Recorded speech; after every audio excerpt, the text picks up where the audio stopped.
Her true story from North Carolina. My daughter-in-law screamed, "Get out, or I'll call the cops," after I babysat for 6 months, so I took back the car I gifted them. She wanted space. I cleared the garage. The plate slammed onto the table harder than any insult could. I looked up from my seat to see my daughter-in-law standing over me, fork clutched in her hand like a weapon. Her chest heaved, her face flushed, and her voice shook the windows of that warm kitchen. "You do not get to discipline my child. You are just a babysitter, nothing more," she screamed, pointing right at me as though I were a trespasser in her home. Her words hit me like a train, but I remained seated. I had spent the last 6 months cooking 3 meals a day, cleaning spilled juice, wiping noses, washing clothes, driving to kindergarten and soccer practices. Yet in that moment, it all collapsed into a single phrase: just a babysitter. I rose from my seat slowly, the chairs scraping softly against the wooden floor. My hands trembled slightly, but only from age, not from fear. Behind her, my son sat frozen, his eyes wide in shock. Across from me, my granddaughter looked up from her macaroni, confused, as though the world had tilted on its axis. The table, which had been set for a family dinner, felt like a battlefield now, but I said nothing. Inside, a quiet voice settled. If I was only the babysitter, then she was only the renter of the car I had given them. The room felt frozen. No one dared to speak, not my son. Not a word from my daughter-in-law's mouth beyond her verbal assault.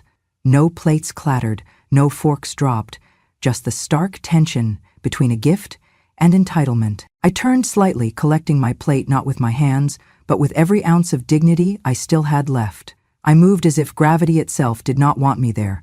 The house was not mine. But the pain was. In the corner of the kitchen, the Toyota Camry I had bought for them gleamed through the window.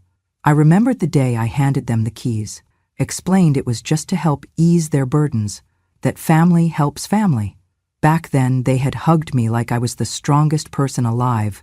Now, she had erased all of that worth in a single sentence. I walked to the sink and set the plate down carefully. The water ran over my hands, washing away crumbs but not the sting. She claimed I had no right to correct her child, to offer suggestions, to pretend I had any authority. For months, I thought I was offering love. Apparently, to her, love was conditional. Do this, but no more. I dried my hands and stepped back. Around us, someone, anyone, might have offered a word, a gesture, a moment of solidarity. But the silence was too complete. As I glanced back at the table, I saw my granddaughter's eyes shimmer with tears. I wanted to say something to her, but I also understood that some lessons are better learned quietly. "Enough," I said softly, so only they could hear. "I will clean." I gathered the dishes one by one. I did not say, "Yes, you're right." I did not argue. I just removed every plate, every cup, every stray fork. I did not look at any of them. I did not meet my son's eyes as he watched the betrayal of his own mother. When the countertops were bare, I placed the last dish in the dishwasher and closed the door. The hum began, filling the silence with a mechanical righteousness. I cleaned until the sink was empty and the house was still. Then, without another word, I walked out of the kitchen. I went to the foyer and collected my purse. I placed one hand on the driver's seat of the Camry through the window. The leather smelled like summer mornings, like safety and home. I looked behind me one last time. My son's face was unreadable, and my daughter-in-law's expression was cold. Relief, pride, anger, I could not say. I whispered to the silent house, "Tomorrow is going to be very different." Then I walked out the front door and into the night. In my heart, the words repeated, "If I am just a babysitter, then she is just a temporary user of every gift I gave." I did not know how I would reclaim what was mine. I only knew that silence can be the start of our strongest declaration. She had called me nothing. Tomorrow I would remind her who I truly was. It began the day my daughter-in-law first sent me a text that read, "Can you start on Monday? We really need your help." And so I did, just like I had done for my own children all those years ago. I arrived early every morning to that cozy North Carolina home, cup of coffee in hand, ready for the 6-month stretch ahead. I cooked breakfast, even the toast that always landed crust first on the floor, and made lunches for my granddaughter, sturdy sandwiches with her name written in crayon on the bag. I scrubbed jars at night until they gleamed, folded tiny socks into paired piles, washed milk-stained onesies at 3 a.m., and ironed little blouses for preschool. On the weekends, I helped with homework and told stories about the day I met her mother. I brought his lunch to his office once when he forgot it. I was there for scraped knees and science projects, temper tantrums and triumphs. Some mornings, I was bleary-eyed, tired, my joints aching, but I got up anyway. I woke before dawn, walked through the silent house, brewed tea, carefully set the table with her fork and spoon in the right places, and waited for them all to wake up. I made sure the driveway was cleared of leaves so they could leave without slipping. Behind each chore was love, or so I believed. On their first anniversary since moving back, I decided to do something special. I saved every penny from my small teacher's pension and modest savings. I managed to pick up a reliable 2010 Toyota Camry, low mileage, in the perfect shade of silver. I had it detailed, added a GPS mount, and put in a full tank of gas. The night I handed them the keys, they hugged me with tears glistening. "Mom," my son said, voice thick, "we don't know how we'll manage all of this." "Thank you." "It's not much," I said, patting the hood fondly. "Just a little help," and for once, we all felt like a team again. The first month after the gift was pure sunshine. The baby smiled brighter, the couple's smiles were more real. I helped carry groceries from the car. They struggled with diaper bags on shoulder and keys in hand. We shared dinners at the table, chicken casserole I'd baked, pasta that filled hungry mouths. We laughed at cartoons, attended parent-teacher meetings together, my voice soft and proud as I introduced myself. "I'm Grandma, but I'm also here to help." I reminded the teacher how I used to teach classes, how I could volunteer. I sat through science fairs, glue stick in hand, drawing solar systems on poster boards. My granddaughter clenched my finger, calling me Super Grandma. She meant it too. When she climbed into my arms, I would lift her high, and she'd declare to the world, "My grandma is a superhero." Behind that title was every effort. Every early morning and late night, I was the one who made sure there was a warm blanket for naps, a glass of water for midnight thirst, a comforting back pat during nightmares. I sat with her when the shots hurt, held her hand through fever, stayed awake because the dreams. At bedtime, we sat under a blanket fort, reading stories, whispering about dreams. She never wanted me to leave her room, always holding my finger until she forgave me for leaving her bed, and I never wanted to let go. For my son and daughter-in-law, I drove the Camry to preschool drop-offs. I picked them up again. I hosted playdates with their friends so the parents could have weekends to themselves. I kept the car clean and filled the tank. At birthday parties or playdates, they never once seemed to worry about gas money. Looking back, I know where it started to change. It was subtle. The first time my daughter-in-law said, "Mom, you don't have to come in on weekends," or when she suggested I could leave the holiday morning to spend with my friends. And I was honored but a little puzzled. I was just trying to belong, to help. Because that car, it wasn't just for them, it got me around too. To the library, to the grocery, to the bingo night with my grandchildren's friends. I liked driving to town for lunch and seeing the familiar faces wave, telling me how they spotted the little Camry at soccer practice. Yet after 2 months, the tone shifted. My packing suddenly seemed excessive. "You brought too much stuff," I heard when I arrived. Once, I walked into the living room carrying a stack of laundry to fold and was told to go upstairs because they needed quiet space. They began calling me helpful, but in a tone that didn't belong. On a Tuesday, I saved leftover macaroni from the dinner and reheated it for lunch. My daughter-in-law gave me a look. "Why are you eating that?" she asked, as though I shouldn't eat at all. They put real effort into cooking tonight. It wasn't the dish, it was the implication that I wasn't part of the family effort, that I existed in the margin. Not long after that, I drove to a school event alone. I forgot to sign the permission slip on time, not because I didn't care, but because I was busy helping everyone do their job. They called me after, sounding annoyed. "Grandma, could you remember a deadline?" They did not sound thankful. They sounded burdened. Still, I woke up the next day, took the same route, cleaned the same dishes, folded the same laundry, made the car shine on the driveway.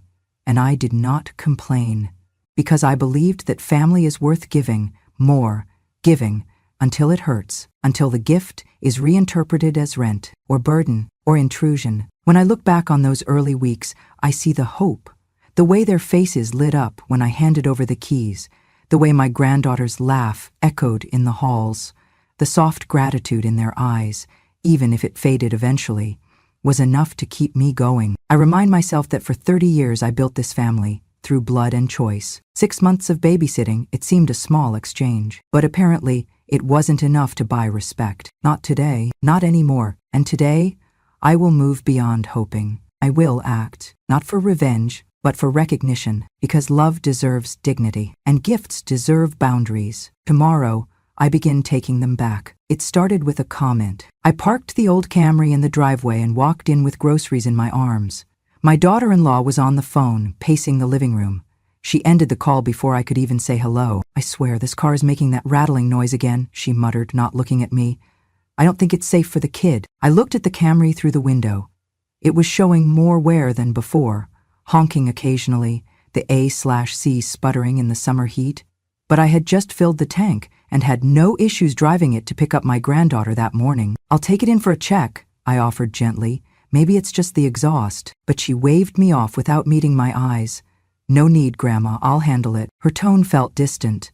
I carried the groceries in and apologized for not noticing the sound earlier. She offered a curt nod and walked away. That evening, as I washed dishes, I heard her complaining quietly to my son about old tech stuff. "The app that controls the garage door? Why doesn't she want the newer system?" she moaned. "And she still can't set up the GPS. It's like she's living in the dark ages." I froze with suds in my hands. I remembered when I taught myself GPS to drive us to the hospital during the baby's first scare. I remembered when I helped her set up the Bluetooth in that same car. But suddenly my contributions were invisible. I said nothing, because once you've been thanked, it's hard to hear yourself disappear. The days passed. I continued my routine. I cooked meals early, packed lunches, ironed clothes for preschool, drove to doctor's appointments. I dusted shelves, washed windows, wiped every footprint off the floor by night's end. But I lost my place at the table. At dinner one evening, my granddaughter plopped a dinner plate in front of me. I was about to sit when my daughter-in-law cleared a spot in the living room instead. "I thought you'd like a quiet space," she said. "The baby's been sleeping oddly." It meant nothing, yet it felt like everything. The family zone was retreating. The space they once shared with me was narrowed, no reason, just assumption. I continued to fill in wherever needed. One afternoon, I opened the garage to grab a mower. Their SUV was parked for a wash, and I stopped to move it so I could access the tools. My daughter-in-law was inspecting seedlings in their planter boxes. She turned and said flatly, "You don't have to help in the garage, Grandma." "I just thought," I began, but she cut me off. "I know you mean well," she said, eyes filling with something like pity, "but that's just not your space." And I realized at that moment I had been standing on the edge of belonging, taken for granted, tolerated, but never fully included anymore. Still, I continued to cook for everyone. I folded the laundry and carried it upstairs. I sang lullabies to my granddaughter at night. I helped her put on pajamas and brushed her curls before bed. At the park, I pushed the child on the swing, helped her climb the slide, carried her toy basket back to the car. When they came home, my son would hug me, say thank you, but his tone was light, protective, as if he knew our closeness was fading and had nothing to say to stop it. At dinner, I'd ask my daughter-in-law how her day was going. She would glance over and say something polite but distant. No warmth, no interest. Once I overheard her on the phone describing me as interfering. She said, "It's like she constantly wants to be included in everything, even if we don't need her to be." Another time she remarked, "I love her, really I do, but sometimes I just want a mom and dad's space.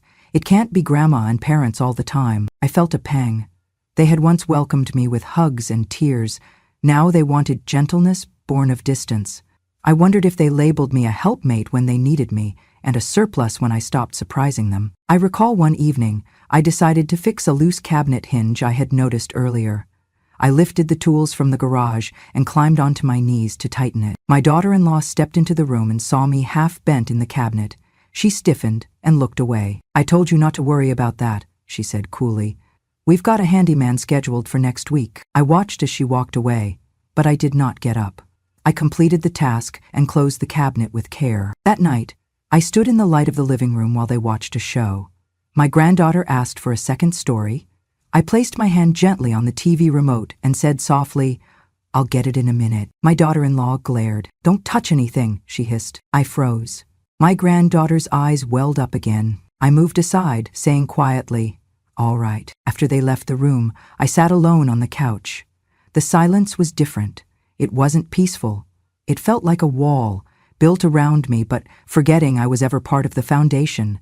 I kept doing my duties, cooking, cleaning, caregiving. Even as my place in the home shrank, I realized then that respecting boundaries for them meant pushing me out, and I realized I'd forgotten one thing.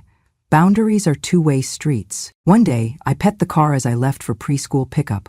The Camry still ran fine, humming with memories of laughter and early morning trips. The daughters-in-law's words echoed in my mind. Just a babysitter, old tech. It did not hurt.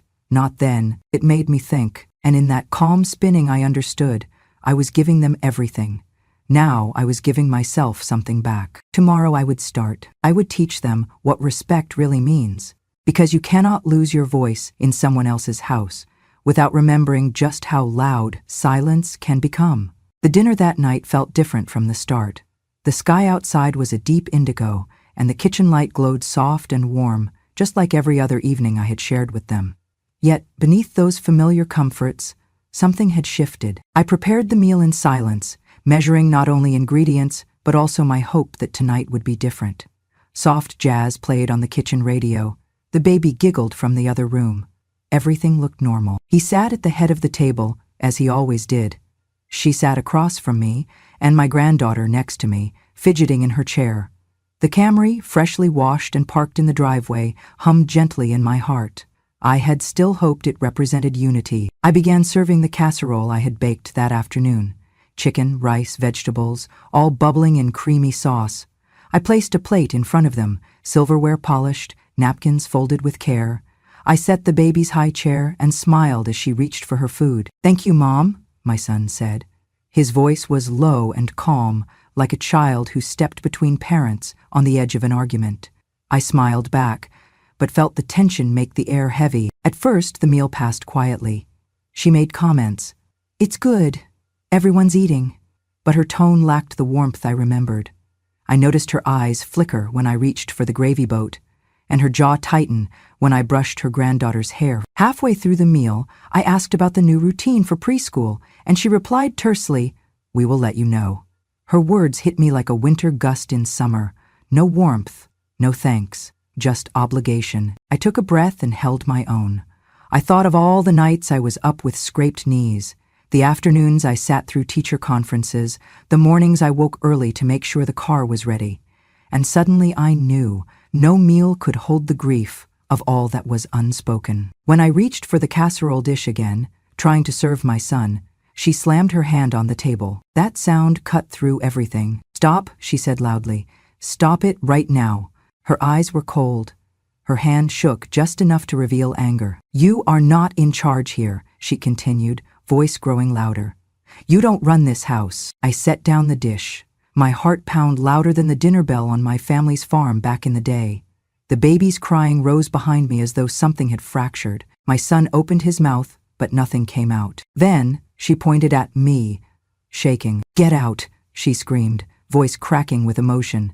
"Get out now, or I will call the cops." That sentence cut deeper than a knife.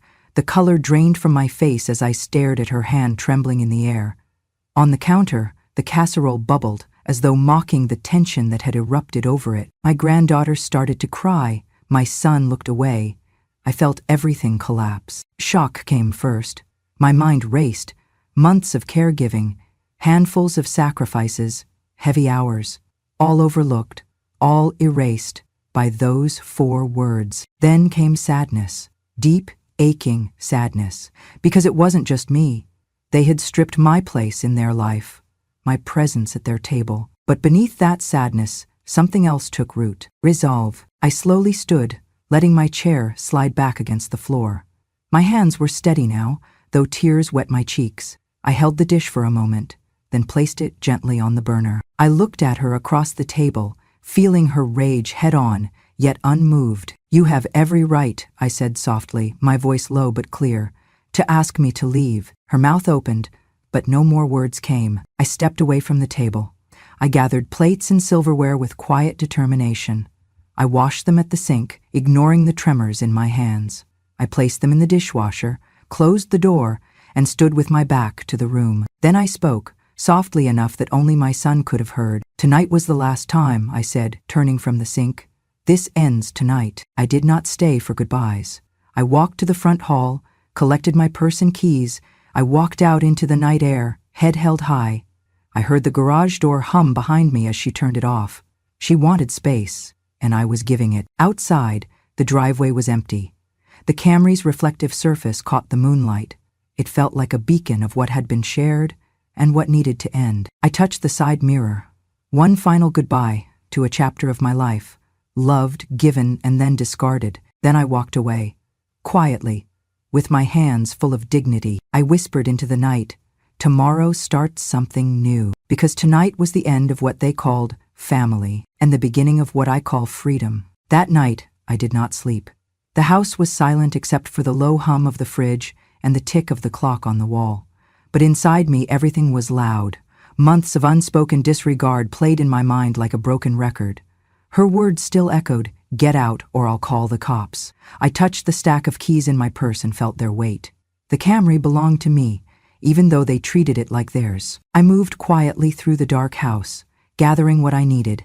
My doctor's prescription papers tucked in a folder, a spare set of clothes folded with care, and the important documents, registration papers showing my name, not theirs. That car was mine, always had been. They only used it because I said they could. My hands shook slightly, but I kept going. I packed a small handbag, enough for a few days. I thought of the early morning hours ahead, before the sun, when the world was still soft and forgiving. I didn't want witnesses. I didn't want arguments. I just needed to take back the one thing that symbolized their entitlement and remind them that I had a right to choose too. By first light, I slipped into the Camry. The seat still smelled faintly of lavender and baby wipes. I held the wheel. I breathed in deep. This was not theft, not revenge. It was reclamation. I drove to the public garage nearby, where I had parked the car months ago. I stepped out and slipped the key into the lock. The engine started on the first turn, humming under me like a faithful friend. I paused, half expecting a knock at the door or a shout behind me, but the lot remained empty. Morning, slow and quiet. Next, I called the towing service I had once used to pick up a broken-down lawnmower. "I need to have a vehicle towed," I said calmly. "It's parked at my home address." I gave them the coordinates and waited with polite patience. Then I drove home one last time. The driveway was empty. The garage door stood like a promise waiting to be broken. I watched as the tow truck pulled up, the driver lifting the Camry onto the bed. I walked past them, steady, as if I owned the moment. Because I did. Once the car was secure, I slipped inside and placed a small note on the driver's seat. Written in neat block letters, it read, "You asked for space. I cleared the spot. Enjoy your room." I didn't say more. The message didn't need explanation. The driver rumbled forward, the car disappearing from view. I stood in the driveway, alone but not lost. The garage behind me was empty, clean, open, and exactly what she said she wanted. Space. I closed the garage door with a firm push. I didn't say goodbye. I didn't linger. Instead, I turned and left that house, the house that used me, silenced me, and threw me out. I walked away quietly, carrying just enough, because I had already taken back what mattered. Tomorrow, the car would be gone. Tomorrow, I would be ready for what comes next. And tonight I slept, not because I was tired, but because for the first time in months, I felt the weight lift from my chest. I had taken back what was mine, and that was enough. I drove that Camry straight to the local women's shelter on the outskirts of town, the sun slanting low through the windows as if spotlighting my purpose. Inside, a soft murmur of conversation and the faint laughter of children greeted me as I pulled up. I parked at the curb, already feeling my heart swell. The shelter director, Mrs. Ramirez, greeted me with warm surprise as I stepped out of the car. "Are you sure?" she asked softly.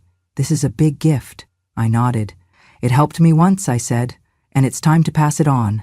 I handed her the keys and paperwork. She beamed, explaining how a single mother named Julia had just started a new job and needed transportation desperately. I watched her hug Julia in tears.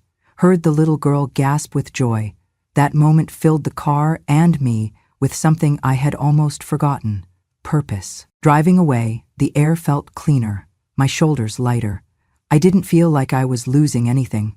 I felt like I was giving everything to someone who truly needed it. That night I slept soundly, truly soundly, for the first time in weeks. But morning brought a knock on my door. It was Mr. Jenkins from next door, looking uneasy. "Ma'am," he said, "I hate to bother you, but I thought you should know." His voice trailed as I ushered him in. Heels. "He went into your garage last night," he said.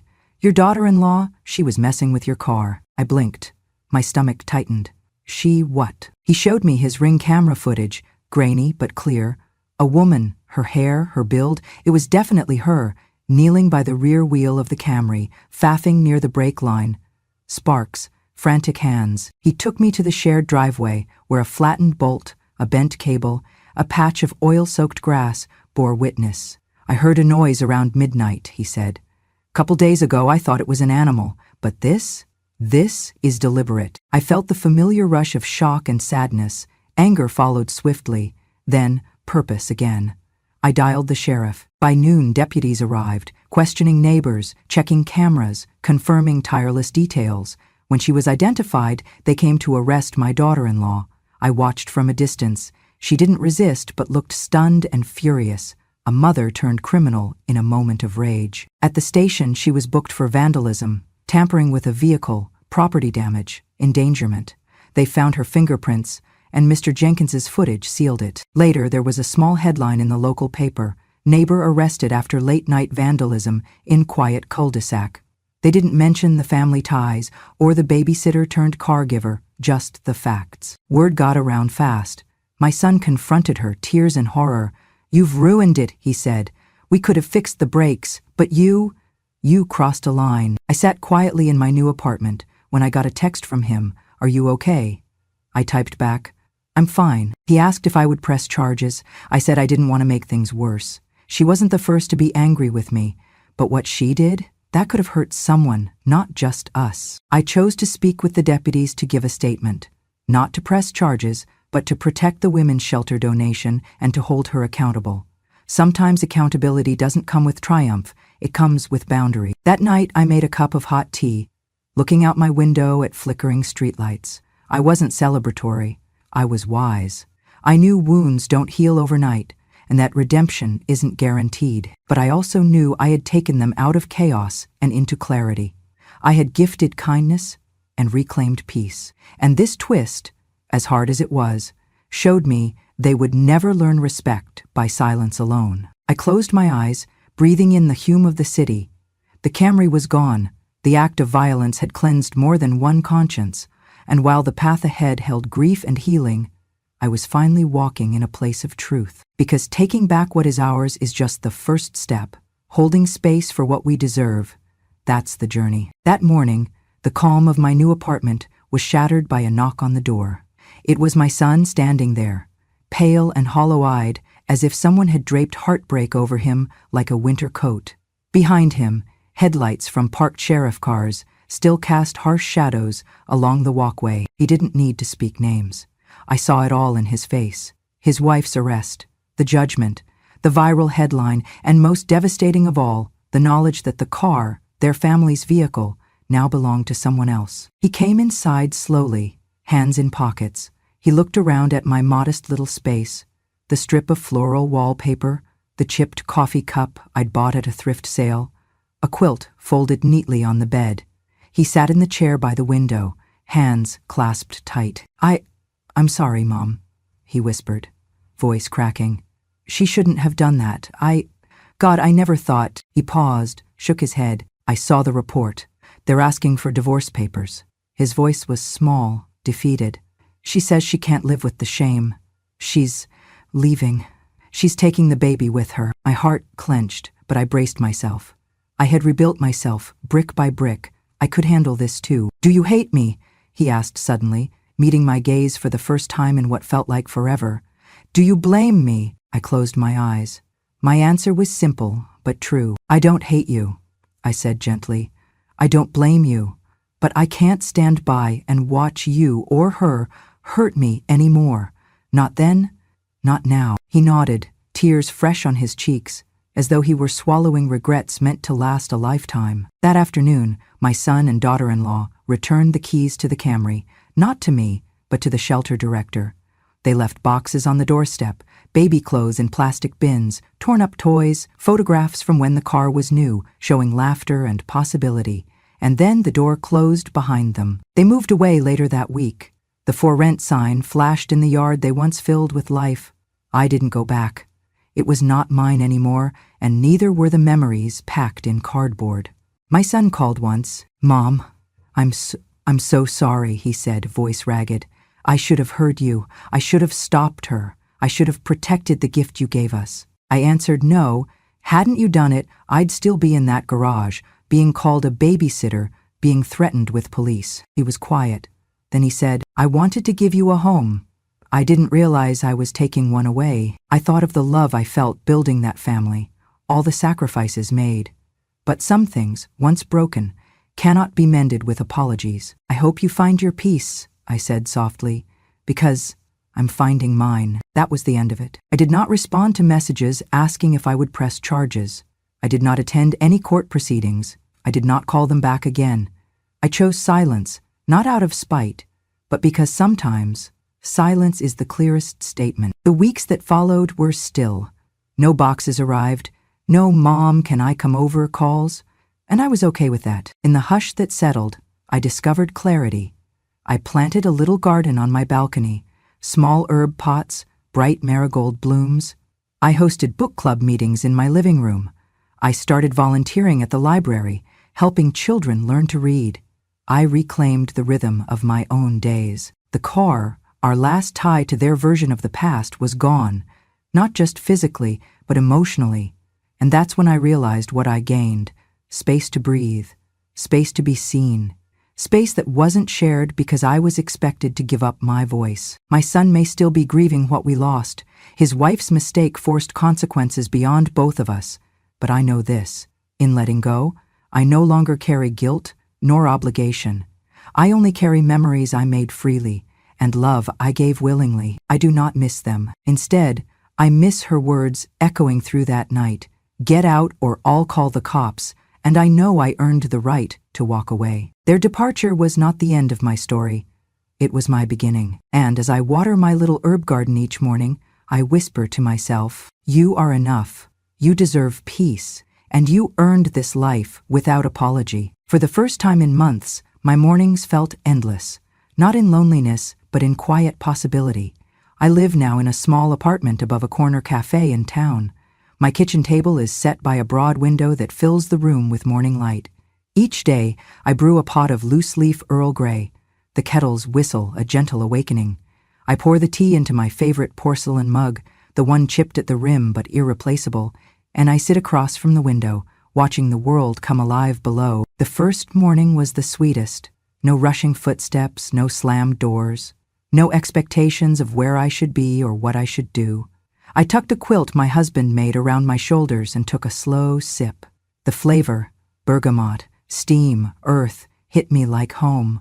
Home that belonged only to me now. For breakfast, I made a simple spread: 2 scrambled eggs, a slice of whole grain toast, a bowl of fresh berries from the farmer's market.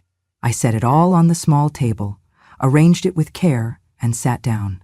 There was no one to judge the butter I used or the way I paused between bites, no one to whisper that I was taking too long, eating too much, or breathing too freely.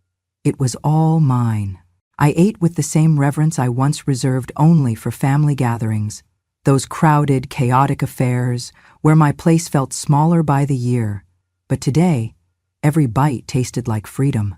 It was a life that didn't demand apologies for being rested or desires for a moment's peace. It was a life that didn't require me to shrink so that someone else could grow. Late morning, I stepped onto the small balcony, tending to my herb pots, basil, mint, and a single marigold that glowed like a tiny sun. I watered each plant gently, whispering encouragements to them as though I were speaking to my own heart. Here, I am still nurturing life, still practicing care, but in a space that does not demand I disappear. At noon, I walked to the cafe downstairs and ordered a tuna sandwich and iced tea, not rushed, not hurried. The barista called me ma'am, not gentlewoman or busy mom, just ma'am. I smiled. I felt seen and unseen in the way only anonymity can be a grace, like I belonged and could vanish, all at once. On the walk home, I passed the street where my son and daughter-in-law once lived. I paused at the corner, where their garage door stood silent, the driveway empty. No sign lingered of the family I once fanned into flame. But I felt no longing, only release. I returned home, pulled my framed certificate from college off the wall, and placed it on the small desk I keep by the window. It wasn't grand, but it was honest, a reminder that I earned respect and knowledge, not just affection. I insisted on it once. Now it stands quietly, without apology. That afternoon I called a friend and invited her for tea. We sat in my cozy living room, sunlight dancing on the quilt. We talked about books, rainy days, grandchildren's antics, not about my son's family or my daughter-in-law's words. Just us, two women who knew what it meant to hold on, to give and to release. When she left, I stood by the door and said, "Thank you, this means everything." And I meant it. That night I made myself a cup of chamomile tea and looked in the mirror. The reflection staring back was not the woman who waited by the phone or tiptoed around expectations. It was the same woman who once believed in love so deeply she built family with her own hands. Only now, she had built a home within her heart. I smiled gently at her reflection. "You wanted space," I whispered to the glass. "Well, I gave you space, and now this space belongs to me." I breathed in softly. I breathed out freely. Yes, I may have lost them, but I have not lost myself. I still have my values. I still have my voice, and I still know worth. Because sometimes the greatest gift we give others is the gift we give ourselves. Freedom to live, unbounded, unashamed, unafraid. It is final and beautiful, and I will hold it forever. If this story touched a place in your heart, if you've ever sat in silence after being called too much or not enough, know you're not alone. We may be quiet, but we remember. And sometimes our greatest strength is found not in shouting, but in walking away with our dignity intact. Because when they say we're a burden, we show them we've been the foundation all along. If you'd like to hear more true stories from women who've endured, remembered, and finally spoken, subscribe to Grandma True Stories. This porch has many tales, and each one is a reminder. Revenge has no expiration date. Wisdom doesn't shout, it whispers. And when a grandma speaks, the world listens. Click subscribe and stay a while. There's always room at this table for truth.